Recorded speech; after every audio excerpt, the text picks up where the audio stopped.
Shumë orë pas ngjarjes tragjike, gjurmët e vet aksidentit janë akoma prezente. Në këtë vend, në fshatin Kuzmin të Fushë Kosovës, mbrëm rreth orës 22, një shofere humbi drejtimin mbi automjetin dhe mbeti e vdekur bashkë me një pasagjere e cila ishte me të. Vetura që është vetë aksidentuar mbrëm dyshohet të jetë përplasur në këto trafot që ndodhen brapa meje.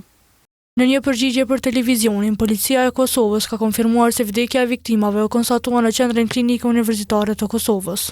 Raportohet se ka ndodhur një vet aksident trafiku ku ka qenë përfshirë një veturë që drejtohej nga një femër kosovare. Drejtuesja e veturës e po ashtu edhe pasagerja kosovare janë dërguar në QKUK, ku nga mjekët është konstatuar se të dyja kanë dëruar jetë. Në 2 muajt e parë të këtij viti, aksidentet nuk kanë qenë të pakta në Kosovë. Në muajt janar shkurt të këtij viti kanë ndodhur 9 aksidente me fatalitet. Në periudhën e njëjtë të vitit të kaluar ishin 10.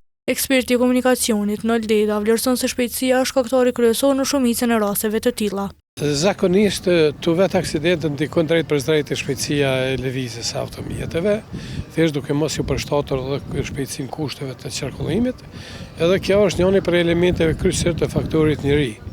Domethënë tash na jemi futur në sezonën gati, sezonën veror, është muaji 5, edhe tash fillon më na paraqitet shpejtësia si element kryesor tek fatalitetet edhe tek aksidentet e rona, do të me lëndime trona trupore. Një ngjarje e ngjashme sikur ajo e të hënës mbrëma ndodhi edhe të dielën e kaluar në fshatin Posk të Prizrenit. Nga vet aksidenti, një 19 vjeçare mbeti e vdekur, kurse 2 të tjerë u lënduan.